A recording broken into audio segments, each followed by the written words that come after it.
بسم اللہ الرحمن الرحیم۔ السلام علیکم۔ ایک شخص نے جوازات کے ٹویٹر اکاؤنٹ پہ دریافت کیا کہ کفیل نے 4 برس قبل خروج نہائی لگایا تھا مگر میں جا نہیں سکا، کیا اب دوبارہ خروج نہائی لگایا جا سکتا ہے؟ واضح رہے کہ سعودی محکمہ پاسپورٹ جوازات کے قانون کے مطابق خروجی نہائی ویزا لگانے کے بعد غیر ملکی کے پاس صرف 60 دن کی مہلت ہوتی ہے۔ اس دوران اسے سفر کرنا ضروری ہوتا ہے۔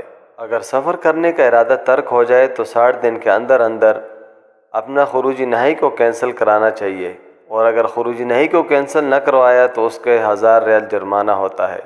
اس صورت میں اگر کافی وقت گزر چکا ہو تو دوبارہ سے اقامہ کی تجدید کرانے کا 500 ریال جرمانہ، اور اقامہ کی عدم تجدید پہ عائد ہونے والے جرمانہ اور خروجی نہائی کو کینسل نہ کرانے پر 1000 ریال جرمانہ ادا کرنے کے بعد دوبارہ سے اقامہ تجدید ہو سکتا ہے۔ ہاں، اگر یہ سلسلہ کافی برسوں چلتا رہا ہو تو ہر سال کے حساب سے اقامہ کی نہ تجدید کرانے کی فیس اور جرمانہ جمع کروانے کے بعد ہی تجدید ہو سکتا ہے۔ جرمانوں کی ادائیگی کے بعد اقامہ تجدید کرایا جائے گا، جس کے بعد خروجی نہائی ویزا حاصل کیا جا سکتا ہے۔ اقامہ ایکسپائر ہونے کی صورت میں خروجی نہائی ویزا نہیں لگایا جا سکتا۔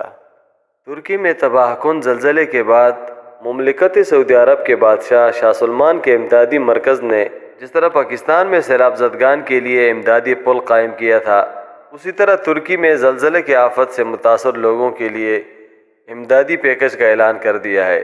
شاہ سلمان مرکز برائے امداد و انسانی خدمات نے بدھ کو جنوب مشرقی ترکیہ اور شمالی شام میں زلزلے سے متاثر افراد کی مدد کے لیے عوامی عطیات کا مہم شروع کر دیا۔ یہ مہم شاہ سلمان مرکز نے ساہم پلیٹ فارم سے شروع کی ہے۔ کئی سعودی ایجنسیوں اور وزارتوں کے تعاون سے ترکیہ اور شام میں متاثرین کی مدد کی جائے گی۔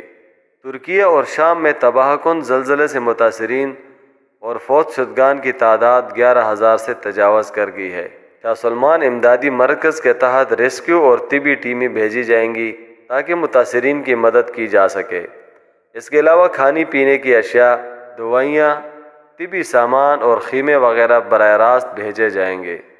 اس عوامی مہم کے دوران ترکی اور شام کے زلزلہ زدگان کے لیے عطیات کی صورت میں چند گھنٹوں میں 1,42,300 افراد نے 40 ملین ریال جمع کروا دیے ہیں۔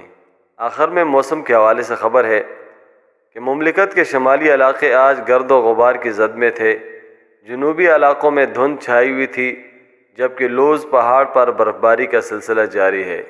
جمعرات اور جمعہ کو بیشتر علاقوں میں سردی کی لہر ہوگی۔ ماہر موسمیات عبدالعزیز نے شہریوں اور غیر ملکی مقیموں کو ہدایت کی ہے کہ جمعرات اور جمعے کو گرم کپڑوں کا اہتمام کیا جائے۔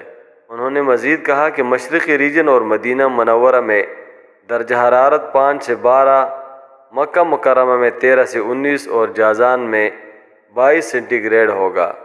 آپ کے قیمتی وقت کا انتہائی شکریہ۔ اللہ حافظ۔ سبسکرائب کے بٹن پہ کلک کریں، بیل کے آئیکن پہ کلک کیجئے تاکہ ہر نئی ویڈیو کی نوٹیفیکیشن آپ کو مل جائے۔